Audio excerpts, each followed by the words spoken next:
the airwaves, a safe space for people of color and our allies. Join us every week as we have real dialogue with people going through real life.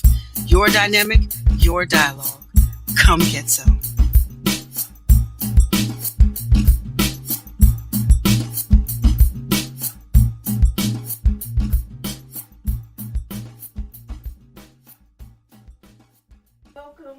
Welcome to Dynamics of Dialogue. This is your host, Ty Davis, and I am in the studio today with some very special people. I've got Ono Iwarie of Morehouse College in here today. We've got Takesha Smith, licensed clinical therapist, and I have got El Lachey Farmer, brand culturalist, brand expert and culturalist, along with myself, and I have some special guests shadowing in the studio today. So today we're talking about relationships in the age of Me Too. Felt this was a very important topic because, although I'm a person that's just as concerned about the damage that someone like R. Kelly has done, I think it's important that we understand that everybody is human, everybody has an experience, and he is the way he is because he was created. He wasn't born that way. He had an experience that made him that way. And I do not laugh at those memes because I honor that he had an experience that made him that way. And this is his journey. Everybody, I believe in redemption. And I know lots of people probably would say, oh my gosh, that's so horrible. But we talk about what's happening, and we have to really have honest conversations about who these people are that are offenders in the age of Me Too. And when we look at who they are, in his case, it was his sister. Right. So, in cases like that, I think that redemption is necessary. So we want to really talk about relationships in the age of Me Too. And I want to start out with asking my panel here some questions, starting out with El Lachey. I want to ask you, everyone to hear, how much time do you spend getting to know a person that you're interested in? I don't feel like you ever really stop learning the person. And to put a time frame on how much it takes to enter a relationship is dependent upon the person. Well, how much effort do you put into this? Right. Yeah. I would the last relationship where I broke up with someone, we knew each other probably about 2 months, but we were together 7 years. I probably should have ended it 5 years earlier. But I was still getting to know this person, and in getting to know people, after a while, they start showing you the demons and the things that they're dealing with. I think that in this current age, you should spend more time getting to know yourself before worrying about how you know someone, because you'll find yourself flexing on expectations because you haven't really figured out if you want them, or you figure out this person and they like horseback riding. Now you like horseback riding. But 2 years later, you might not even like horseback riding. But this person did. So I don't think that 6 months is long enough. 2 years, you still haven't seen this person's dark side. They haven't even shown you what they're capable of. I've dated people that didn't know what they were capable of until they got pushed by someone else. So I can't really say there's an appropriate length of time to where you should move forward. Well, it's just really a personal question for each individual. Right. So Takesha, how about you? So I'm kind of going to piggyback off what Shay is saying, and I think being that we should be lifelong learners, the same theory applies to who we are as individuals, and putting a cap on that just makes me feel uncomfortable because I'm not the same person that I was 20 years ago, 10 years ago, 5 years ago, hell, even a year ago. And I think it's important to get to know someone. And that could be within a 2 to 5 or 10 year time frame or longer. Get to know someone, what they're like when money is limited, when you're not having sex, when they're cheating on you, when you have kids to come into play, when somebody loses a job, when there's some type of instability, turmoil, hardship, adversity. That's when you see who that person is at that time in their life. But people do evolve, develop, and change. There is a friend I recently reconnected with, and we were both just talking about how different we are now versus what we were in our 20s and when I was 21. So don't give it a time frame. Just be clear on who you are at that time. And then if this is someone that you can grow with, that makes sense to me.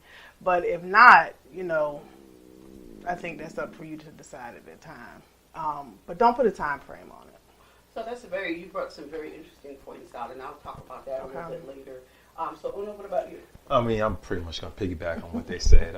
That's a bad part about going last. But so basically, I don't really, when it comes to relationships or anything, I don't believe in timelines, period. Because you can know somebody for a month and have a deeper connection, understanding, a deeper intimacy with them versus someone you've known for 4 or 5 years and you don't know jack about them. Because you haven't connected on that level. So I think a lot of times we try to, time really is an artificial construct that we created.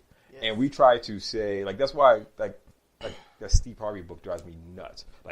60 days or what was it, 60 days?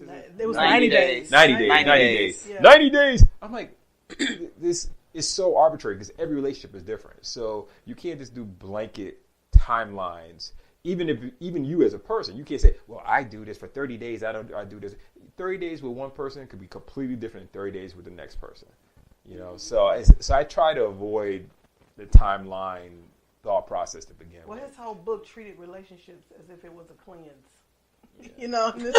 So I think the point of that 90 days is, lots of guys meet a woman and they'll, what do they call it, love bomb. They romance you very quickly, and this whole technique. I get it. So just so that they can hit it, and then they're out. So I think that's his idea of trying. Well, guys will wait. I was just about to say that they'll wait 90 days. They'll wait 120. In his mind, I think that's what his approach is to that. Where that whole idea comes from. He was trying to protect women who kept calling or writing in saying, I fall into this. But that's another form of masculinity. And like you just said, guys will wait you out. There are men that wait years. They will. And will still turn around and be shit and treat you like shit after they wait. 2 years. Longer than 2 years. Yeah, longer than 2 years. Thank you. Let's be clear. They're probably rotating, so it doesn't affect them that you're not giving them any vagina. They're still getting their needs met. Somebody else at the turnstile. So, but you said something earlier about getting to know people, Takesha, without the sex. Right. Looking at how they handle their finances. Right. How do they handle difficulty? Right. So and you also mentioned about a person kind of really, showing you who they are, their demons. So when you are really interested in someone and their demons show up, you start to see, okay, they're, you say you've been, talking to somebody for a couple of months or however long. Right. And then you realize that, they're having difficulty with money. And you're not necessarily in alignment with how they're handling that difficulty. Or you see a side of them that you didn't expect to see. How do you connect with that? What does that say to you? I mean, how do you, do you look at that with compassion or curiosity, or do you say, okay, I'm done? I think it depends on how big of the demon it is or what it is. If we're meeting, you're talking about how attractive little kids are, that's an immediate deal breaker. I'm not trying to connect with that. I'm not trying to get past that. I'm not trying to figure that out or help you cope with that. Done. Deal breaker. If it is something where we can have dialogue about and you're open and respectful to my thoughts, my ideas, what I have to say, and we can build off that, I think it's a lot of shit we can work through, but not the deal breakers. You got to know you got to have your deal breakers, and your deal breakers need to be realistic. Okay. Don't, if I'm having a moment and I'm crying, she's dramatic and I can't deal with a woman who's dramatic. Well, your mama cry, your sister cry. Thank you. Yeah, you cry, truth be told, So let me use myself as an example, because that was a beautiful segue just into where I want to go. Okay. So I'm a person that's a survivor, right, of domestic violence, sexual trauma. So I have a whole sensitivity that some guys in dating, they don't see. I've been on dates where I've met people and they've done some very interesting things upon meeting. Yeah, why don't you say it? Because that needs to be said. It's okay. This is a safe space. You can say it. Okay. All right. So a perfect example. Well, I don't know. I mean, if you're not comfortable, don't say it. No, I mean, well, yeah. in this particular example, I don't know that it necessarily fits, but well, it can. It's a range. I've met people where, like, upon the first meeting, they've done things from like grab me and kiss me. In a man's perspective, he thinks that's romantic. He's being romantic because somebody probably older told him, you know, that she wants to be. Or that's what's been working. Right, it's been working. But for me, if I don't know you like that, I don't want you grab. I'm a person that has experienced trauma, and for me, people think about it when it's happened to me a couple of times. They didn't like my reaction. I'm like backing up, kind of freezing, and it just I'm gonna immediately leave you alone. Right. Because for me, that tells me that you're not conscious of me as a person. Of boundaries. You just reached out because you felt the urge to reach out, right, with no concern for me as a human being as to whether or not I wanted to engage with you in that way. But lots of men receive that as, oh, she's stuck up, or what's wrong with her, or she's tense, she's uptight. And I've had experiences from that all the way to the results of name calling. I've had experience where I met a guy and we were, you know, just having breakfast at a bakery, and at the end of the meeting, he just, after walking me to my car, I put my purse. I sit down in the car. I talked about it last season.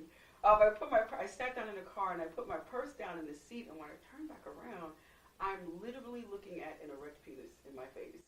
Like, what? In the bakery parking lot, right? And I have a handicap tag because I got a knee problem, right? So I'm in the front, right? So just imagine me as a trauma survivor. So I'm sitting there like, what kind of crazy is this? I froze, right? I just froze because I'm like, and then I asked him, well, I kind of pushed it out the way, like, can you put that away? You know, but people were expecting my immediate reaction to be to fight. As a person, my brain is just freeze. Like, yeah, it's because fight or flight. Right, yeah. because I'm like, what kind of freeze. person is this that you're thinking, what kind of person is this that I'm standing here? We're in public. We're in the front of a bakery at Perimeter Mall. And we just met. And it's the first day I've ever seen your face, and I'm standing here looking at your fully, totally not even, I don't even know where that came from, because he spent the whole time talking about his ex. So I have no idea where that even came from. But the amazing thing is this. Everything guys do, they do because at some point it worked for them. Right. So that's the part that was amazing when I hear like bizarre behavior. Right. I'm like, wait a minute. He's doing this. Somebody's rewarded this behavior. So there's people out here rewarding that craziness. Confirming the foolishness. Right. So it's like, so sometimes when I hear these stories, I'm like, okay, where are you getting this from? Who told you that was Especially wrong? guys who are successful in relationships, because if they do it in one relationship, they probably did it along the way. So I mean, this is this guy's MO. He walks around pulling his Johnson out with women he just met in public in a parking lot. Like, here you go. And it's like, that's how that shapes the culture. right. You know, that's how that shapes the culture. Because if I tell you that I'm disgusted by it, you're looking at me like I'm crazy because I'm the only one who told you I don't respond to hard dicks in the parking lot.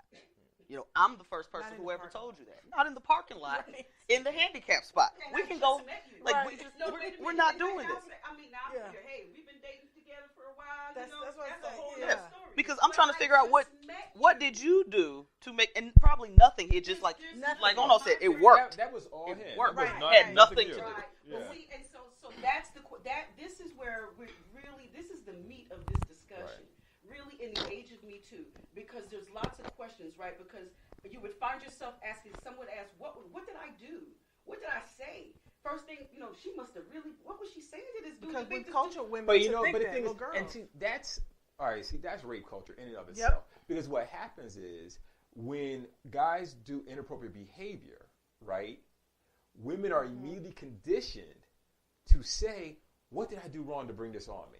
Like, did I do something to send a signal? Did I give the wrong messages?" Because that's what we do in society. Because the first thing we ask is like, Well, what was she wearing? What did she do? Why'd she go over there? Why'd she do this? Why are you asking why she did whatever if he did the inappropriate behavior? The question should be, why did he do X, Y, and Z? And our knee-jerk reaction, and like, it's all recorded messages. So I have to check myself sometimes. Like, if I have a knee-jerk reaction like that, I'm going to be like, what are you doing? Because it's never about the victim. It's about the perpetrator. It's about... And people don't, and we don't reinforce that in society. In society, even like when you talk about the Bill Cosbys, well, why were you going over his hotel? It doesn't matter why she did whatever. That didn't give him carte blanche to do whatever he wants. Right. To violate. Right. That's what he did. And exactly. Right. And the kicker is that I spent at least 2 months talking to this guy on the phone. Right. So nothing presented, nothing. There was no warning. And I've or had anything. lots of instances where you're talking to people. You encounter people, whether you meet them on the internet, meet them in person, and then you encounter them in a way that's so different, and you don't know. I've had another experience with a guy years ago where we were part of a group and we all hung out together, and I felt, because he was like, he worked in security, I think at one of the local colleges. And so when he wanted to come over one day, I didn't think anything of it, right? Because, we were all kind of like a community. But when he came to my apartment, that's when he became sexually aggressive. So, and then and for me, there's a couple of layers here. So the first layer is how we respond, right? And what's the genesis of this? So we got to know there's a genesis to all of this behavior, right? And I'm starting to realize, as I think I mentioned last time, I've dated several men that have confided in me. They've been sexually assaulted themselves. So in men, we're dealing with situations where we've got women who, some women, you say it worked before with this whipping out of the being inappropriate. Yeah. Being inappropriate, right? It's worked before. But see, why did it work? Because there may be a woman who he did that to. Because I will tell you, in that moment, I will be lying if I didn't say fear didn't go through me. Because in my brain, I'm thinking, what kind of person is this that would stand in a parking lot in public? Like, am I going to get punched in the face next? And, what's going to happen? You don't know what's going to happen. So maybe some woman might have responded to that in a way that pleased him because she was afraid. Or because maybe that was the norm for her. Because maybe she was on the other end of trauma. She's on the other end of trauma. And so he may think sometimes there are women who have sex when they really don't want to. Absolutely. All the time. Married women with dating women, yes. So the second part of rape culture is to comply. Yeah. So the first part is, the initial request of, okay, here's my penis. Yeah. The second part is, as a woman, because I've been in that position where I had to decide, do you care about this penis or not? And if I have to reflect on, whether I should take advantage of penis or not, I probably shouldn't. Right. Because I was put in a situation I wasn't prepared. If I'm literally sitting here debating, why is this penis in my face? Right. Like Ono said, it's not on the victim. It's on the perpetrator. So, but the second part is complying to the request. So women obviously complied to the request. And we have to explore what makes us and have comply. more conversations and dialogue and more healing with women as to why we feel obligated to comply when we don't want to. And it's okay to say no. And if you're not here after I decide to say no, then there's the door. Beat it and be okay to stand in that. Right. Now, see, and here's two layers now, right? So the first layer is when you're first meeting somebody and you have this encounter. For me, I'm single right now because I'm telling you, that is big. Right. I run into a lot of cases where men that are very impulsive and they just, 1 minute you're sitting there, next minute, 1 minute you're sitting there, next minute they're like on you. And it's like you don't see it coming. You're not prepared. So you don't really know how to react. So that's one thing. So for me, that's... For adult men. I'll say that. I don't expect that from adult men, but as mothers who have raised males and as clinicians who understand, and just people in the room too, there are genetic differences between males and females. And at times there are different drives and instinctions and impulsivity. I'm not excusing the behavior. I'm acknowledging the differences between the two. And I've had psychiatrists and other professionals that I've worked with that just blatantly say, the what keeps a lot of women from being raped or violated is the fact that a lot of men don't want to go to jail. And it doesn't mean that they are bad men. They're just responding to the nature of who they are. So I don't want to demonize men at the same time for being healthy sexual people, individuals. So I want to be really careful with that, but at the same time understanding what no means and what violation means and how to control. So we have to create safe spaces for men to be able to express that and to be redeemed and to know that that's okay and how to control that, how to cultivate that at the same time. Right. So part of that other thing is in that. So we do have, there is healthy sexual behavior, but then again, there's unhealthy, right? So far what we've described is very unhealthy. Right. And I think there's the genesis to that is some of these men are dealing with their own trauma. Right. So, but can I say something separate of trauma? Remove, because you're talking, let's say 10% of the population, right, hypothetically, of males, right? It's still a relatively small percentage versus the percentage of males who engage in sexually inappropriate behavior. Some of this stuff, it really is, beyond trauma, we reinforce it in society and we send mixed messages. So like, right. So as a guy, like, I can't tell you how many times, it is. And the thing is, because I think about these things and I'm not a self-centered person, I know how to, hopefully I know how to navigate these things. Because I'm sure, because half these guys who are out here raping women don't think they're raping women. No, right. They do not. They literally do not. They literally, but part of it is also the message. So society was sent, like, you watch these porns, you watch these TV shows where, like, no, don't, like, so I used to watch, like, old school James Bond, and I decided to, this past holiday season, I rewatched some old James Bond movies. And I'm like, not Roger Moore, what's that guy's name? Sean Connery. Yeah. No, he's raping women every episode. I'm like raping. So, like, literally, there was this episode, no, and he just keeps trying. He's pulling her clothes off. And then finally, so she's fighting him, resisting him, and finally, oh, okay, James.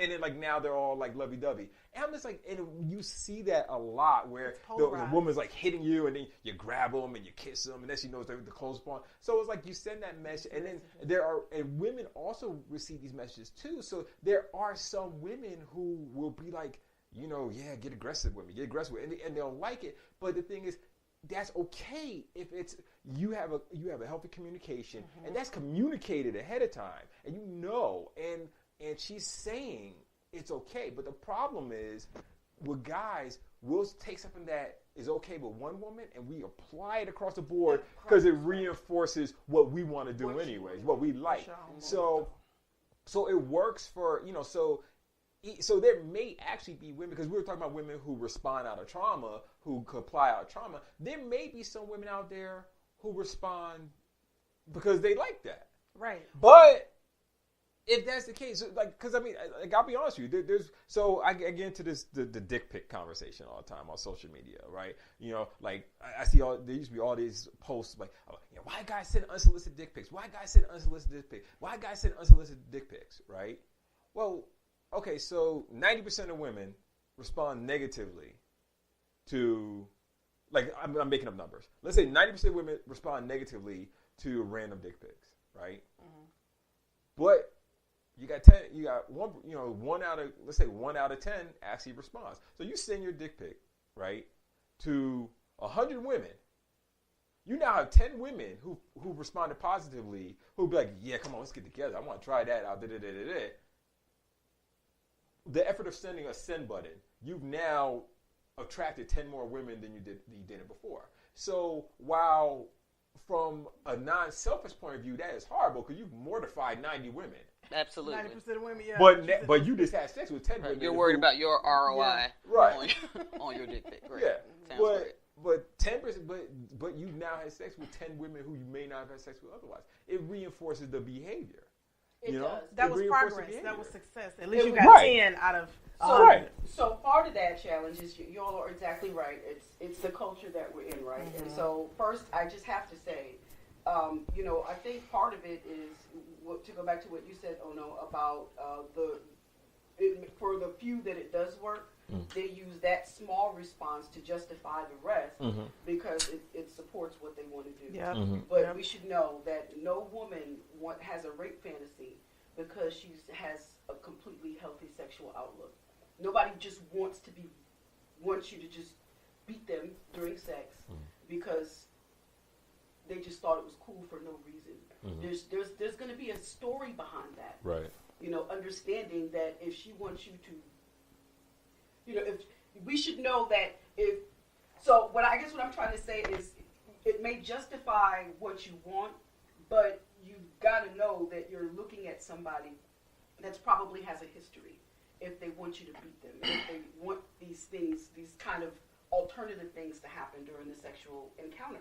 So I want to agree with what you're saying, and at the same time, I want to be careful, and I want the audience to understand that sexuality is such a broad, requires such a broad stroke or brush, and there are, one of the things I'm working on now is my sex certification, and there's a whole process we have to go through, but there are females, as I'm studying, as I'm learning, and Vice does some pretty good shows and docuseries on this, people who report limited or no trauma, and that's a fantasy. But I understand what you're saying, and what our motive is to not continue to perpetuate that the assumption is that that's all women or all partners or spouses. So I get what you're saying with that, and I agree with that. I think it requires more exploration on the other end, but for right now, I understand what you're saying. Because for the most part, I mean, if there's a reason, if you've grown up with a healthy sexual outlook,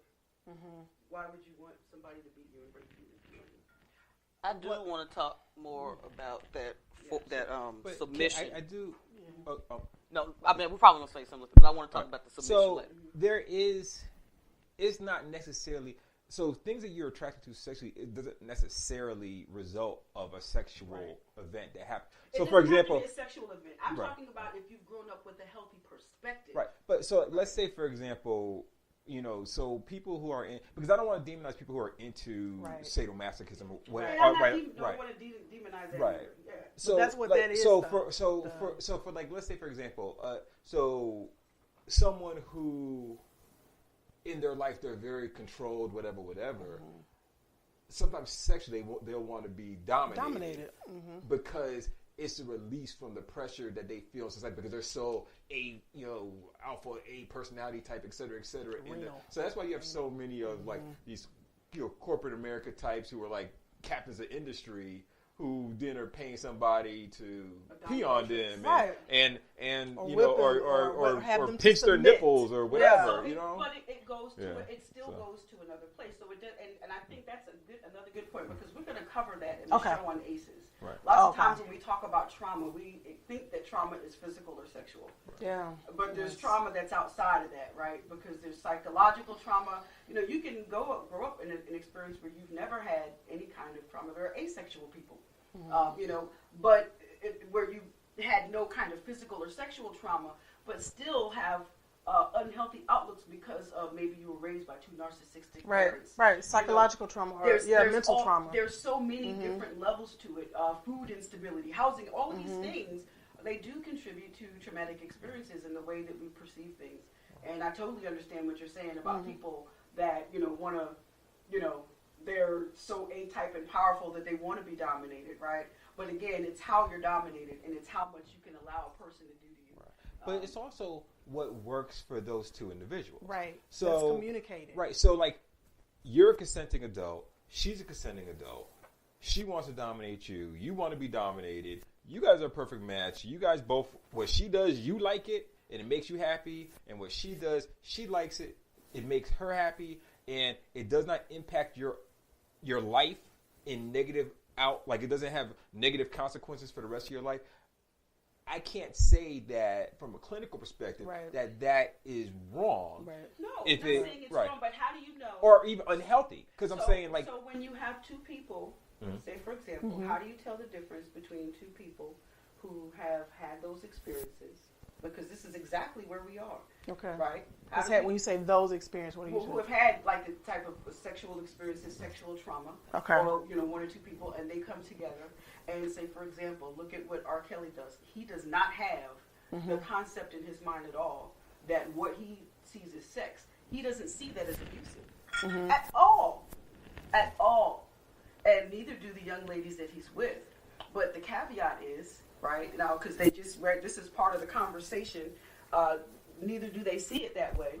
But then I was just reading an article in Atlantic the other day. It was talking about how some of the women from the past who were in these two young ladies' shoes right now, they were there and they were saying, I'm consenting to this. I want this. This is okay with me. But now that they have grown as individuals and they've begun to explore themselves and heal, they're now realizing, oh my gosh, this was abuse. Well, I think R. Kelly's a different situation because those are kids. So their frontal lobes are underdeveloped. We're not talking about kids. We're talking about these two young ladies that he's living with right now are 22 and 25. Right. So they're kids.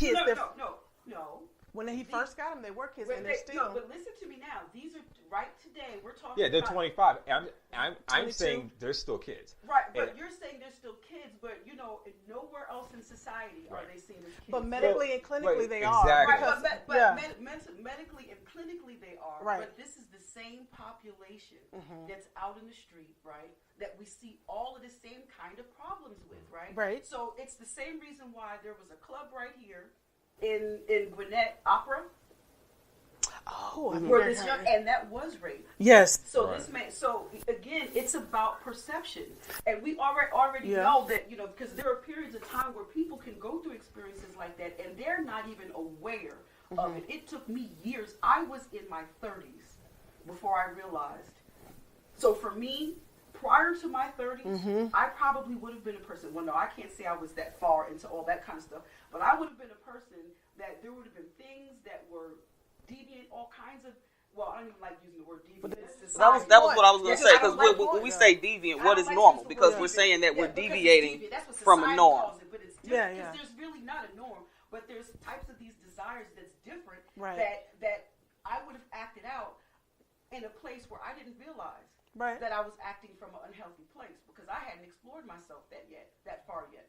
Once I got and this over was before the age of 30, right? Right. But once I got over that age of 30, because of course y'all are clinicians, so y'all are gonna know. But nowhere in our hearts and minds, we know that these are young people. I wouldn't call them necessarily kids, right? Because we know they're not quite over the bridge, but we also know it's a part of a grooming process. So if we have people being groomed into this, because this is a culture, all of these things that you're talking about, these are whole cultures that people that are often broken and go through all these troubles, they gravitate towards these and find themselves in those places. Some get lost and stay. Some stay and some don't. So, like Ono said earlier, I think it has to do with a lot of that mixed messaging that we've been receiving. Like we have been taught to be submissive, give up with that fight. Like if you do feel yourself fighting, give in, because that's the masculine energy that wants you. So I think that's where a lot of that comes from. So if you haven't explored it, and what I'm saying is that a lot of us, right, mental health, all of this stuff, trauma, these are conversations that we're just now having. Right. You're just now getting to a place where even black men are saying, hey, me too, like Terry Crews, and look at how we respond. So what I'm trying to get to the heart of is even when we do have these people that come into these situations, because like again, I can say I could have been one of those people. When we have people that come and that have what people would call different kinds of encounters, how do we treat them? How do we handle those encounters? And how do we draw the line between, how do we know when to respect a person who has crossed that bridge and say, I can't, this is not my space. So if we're so comfortable with this as a culture, right, regardless of age, because I can tell you there's not much difference between dating in the 21 age category and in the 40s and 50s. I can talk with my son, and the stuff that 50-year-old men do is the same stuff that he laughs at, because he's just like, wait a minute, I just did that last week. And you mean grown men are still doing this? So where are we drawing the line? This is why, and I'm so glad that you all brought up all of these points, because what I'm trying to get to is how do we recognize when to draw the line? If this is what my preference is, because I feel like it's comfortable, and maybe I haven't explored myself, and then you have a person who's just on the verge of awakening, and these two come together? I mean, it comes from communication at the end of the day. That's going to be the bottom line. That's really what it is. It's communication. So how do we communicate? Because we don't talk on that level. When we first meet each other, who talks on that Well, level? for starters, you got to check your own demons. Like, it's hard to go into a relationship and you judging people for stuff that you do. Mm-hmm. You know, that's not fair. Or residuals. I talk about this stuff. Yeah, I do too. And I talk about this with my sons. I have a 15-year-old who had his first sexual experience he talked to me about, and I have a 22, soon to be 23-year-old, and we talk about his sexual encounters and when he first started having sex. And I think some of the behaviors of that demographic, you said men in their 50s are still doing the same things as men in their 20s. I think some of that is true. It's probably a smaller, a smaller demographic. No, it's or a lot. percent. It's a lot. Oh God, okay, well that's scary.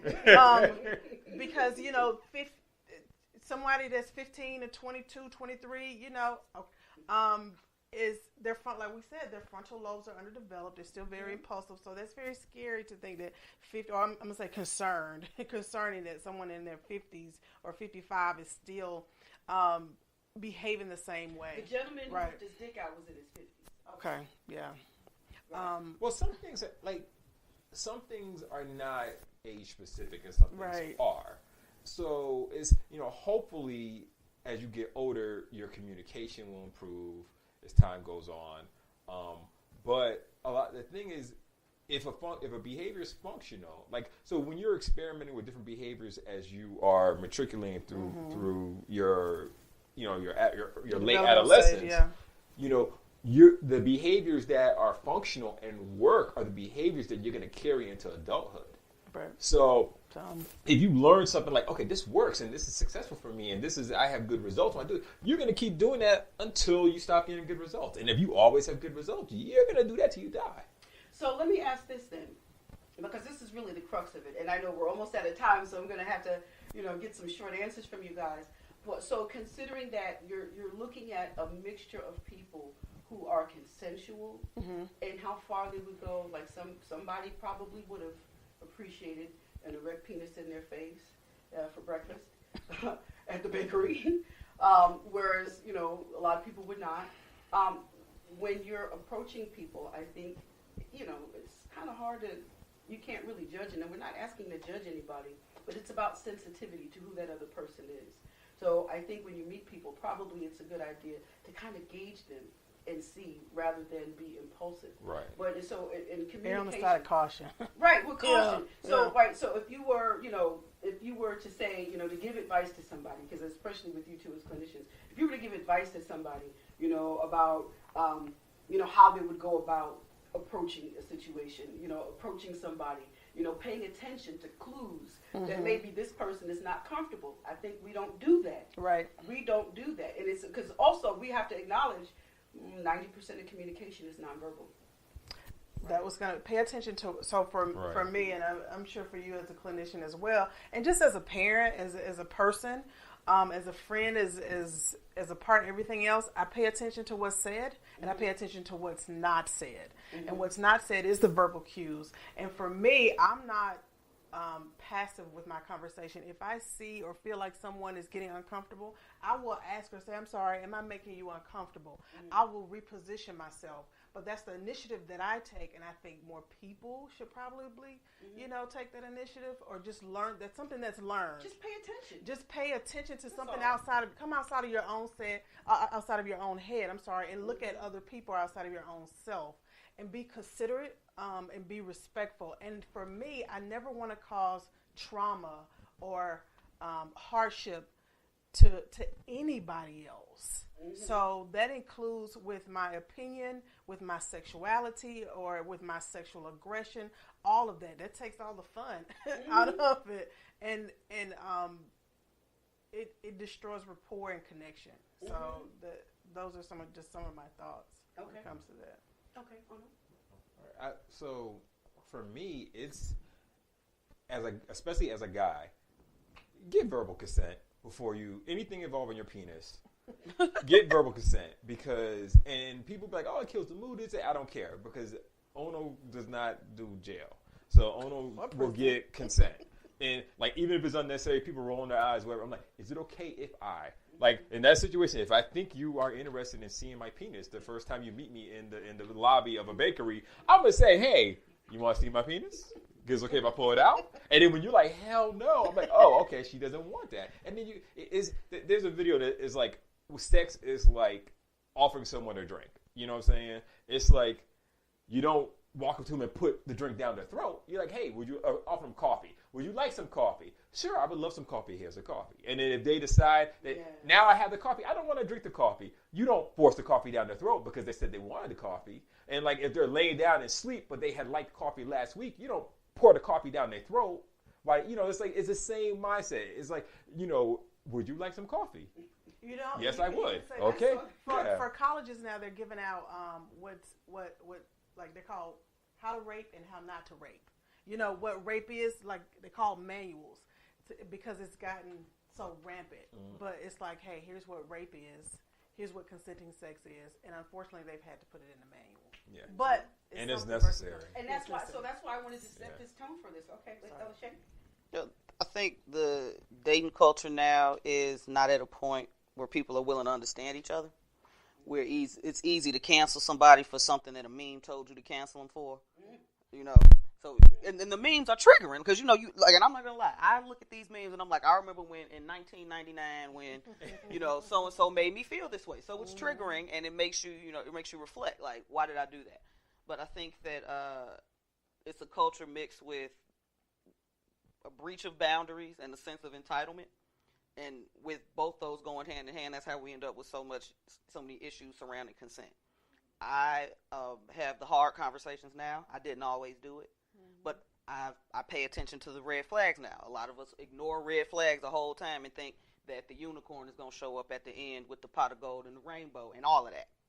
So I do feel, if you can't gauge what other people do, but you know who you are and what you want. And if those are your boundaries, you stick with them. If somebody, like Takesha said earlier, if somebody does something that's a deal breaker, like you out somewhere and then they decide, I'll pull up real quick and then they rob the bank. Yeah. Well, you wasn't ready for that. Right. Are you supposed to stay with this person because y'all in love? Y'all been together 2 years and they just robbed the bank? Is that not a deal breaker for you, or is it? So, I think an understanding of who you are should let you know. Be clear on that first. Yeah, let you know where you need to go. Spend time with yourself. Be clear on that, and then become grounded in it. So when you're put in situations, you're able to stand firm, and you're able to walk away without them making you feel guilty or less than. Right. I thank you all for all of your answers, because you all really just dug in to the real deep areas that I wanted to tap into. So thank you, because every single person contributed in just the way that I was looking forward to today. So I appreciate it. Just before we go, we're almost out of time. I just wanted to highlight a couple of things that was said during this conversation. One is to make sure your boundaries are healthy. I know this is having relationships in the age of Me Too, and so there's already angst. Lots of men are saying, well, I don't know if I'm going to, they're being hypersensitive. And this is, understand this is not about you. It's about the other person. It's about paying attention. Make sure your boundaries are healthy as a person when you're going into dating. And for both of you, for you as each individual going into that relationship has to be responsible for paying attention to their own feelings, and you need to pay attention to the other person.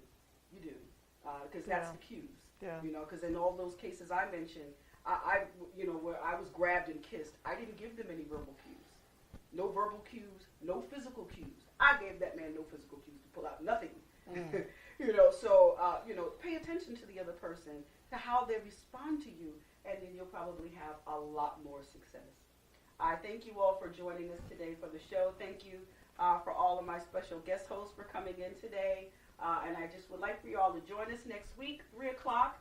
Join our hangout, OfficialDofD.com. And just want to say last thing is be intentional with your plans and manifest your best. See you next week, everybody. Thank you for listening. We hope you enjoyed our show.